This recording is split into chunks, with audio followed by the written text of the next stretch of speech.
evening. You're watching the news at 6 with me, Sean Russell, and these are the headlines we're tracking right now. Alleged snooping of Congress Vice President Rahul Gandhi rocks both houses of parliament. Government terms it transparent profiling and a non-issue raked up by the opposition. The Congress stages massive protests in the capital against the Land Acquisition Amendment Bill as the deadline nears for the government to table the bill in the upper house. Extensive damage to the rabi crop in north and western India due to unseasonal rain and hailstorms on Sunday. Huge farmer losses and shortages in cities loom large. And the island nation of Vanuatu appeals for urgent rehabilitation aid in the aftermath of Cyclone Pam. The president says the storm wiped out all development with 90% of buildings damaged.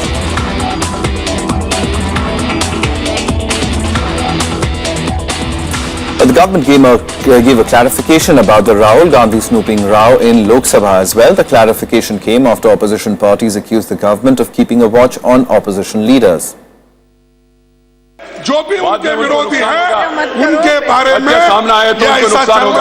The government today clarified its stand on the issue of inquiries made at the Congress leader Rahul Gandhi's residence by Delhi police.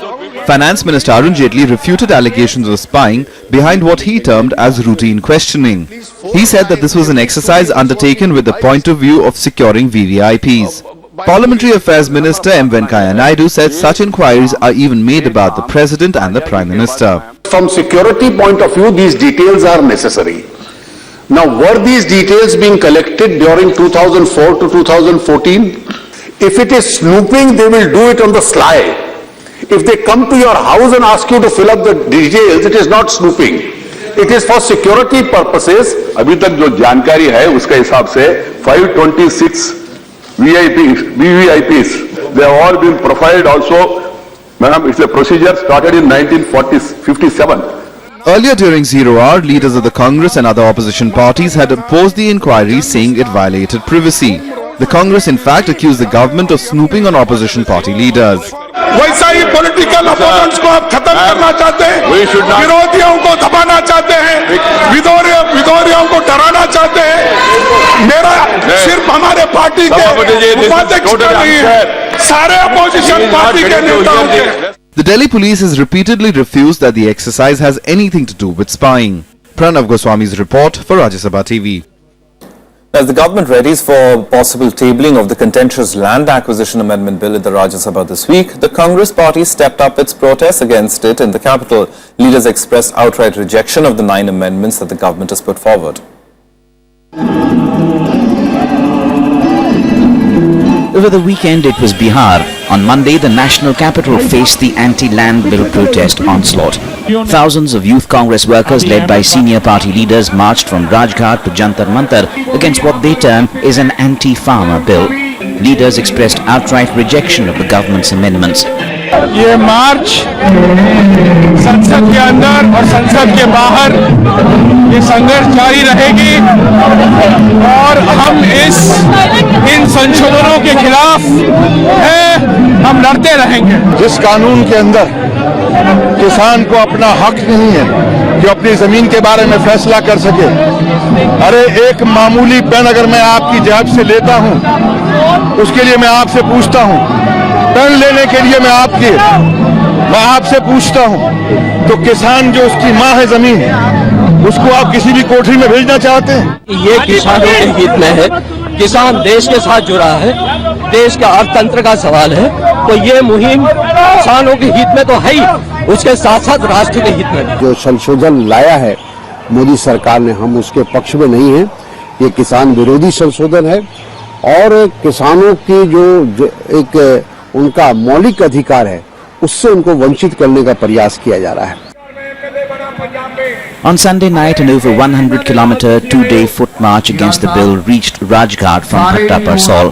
Youth Congress leaders and various farmer organizations participated in the protest, stepping up pressure on the government. Congress, NCP, TMC and SP have already made their stand clear by voting against the bill in the Lok Sabha. The bill got through there because of the NDA's majority, but the Rajya Sabha will be a far bigger challenge for the government. The BJP on its part has lashed out at the opposition, rejecting the anti-farmer tag given to the land bill. Congress party's opposition to land acquisition bill is purely political. Current bill is certainly in favor of the farmers. It will benefit the farmers, the poor and the country as a whole. While opposing bills like this, the Congress party actually seems to be anti-development, anti-progress, and by trying to call this bill anti-farmer, Congress is not going to gain anything. It's actually stalling country's economic growth. सत्ता से बाहर होंगे तो कुछ ना कुछ तो करेंगे ना.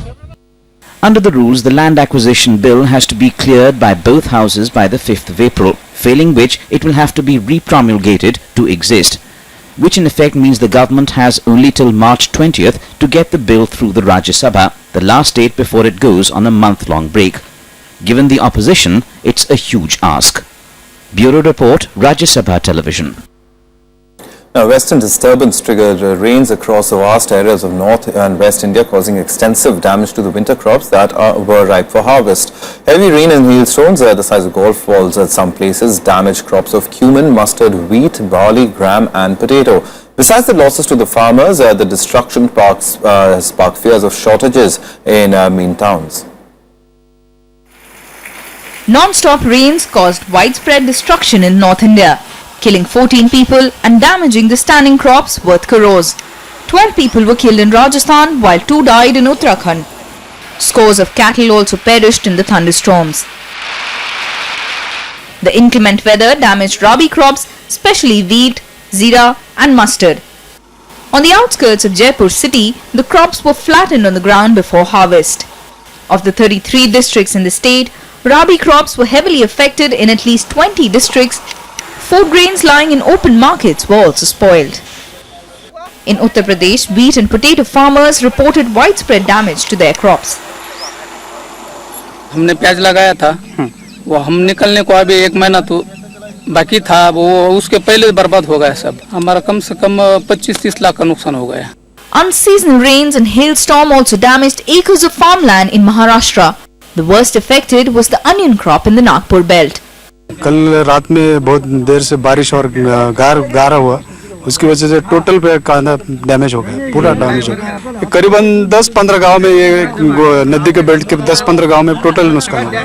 Marathwada, Khandesh and Vidarbha regions have been getting heavy rainfall for the past few days. Aurangabad has experienced non-stop rain since Saturday night, with wheat, gram, onion plantations bearing the brunt of the damage. हमारे खेत में वो प्याज था, गन्ना था, गेहूं था, ज्वारी था और भरपूर जानवरों को चारा, ये सब माल पूरा खत्म हो गए. Wheat proved to be the most vulnerable crop. Sowed in the first week of November, it was ready for harvest. Till the untimely rains are most likely to bring down output. Whereas state governments, including Uttar Pradesh and Madhya Pradesh, however, put the damage of the sown crops at just 5 to 10%. Maharashtra has estimated the loss of rabi crop at over 1,000 crore rupees, while Punjab has put it at 3,000 crore rupees. Bureau Report, Rajya Sabha TV. And that's all from us, but you can catch all the top stories and all the headlines at News Tonight at 9 o'clock tonight.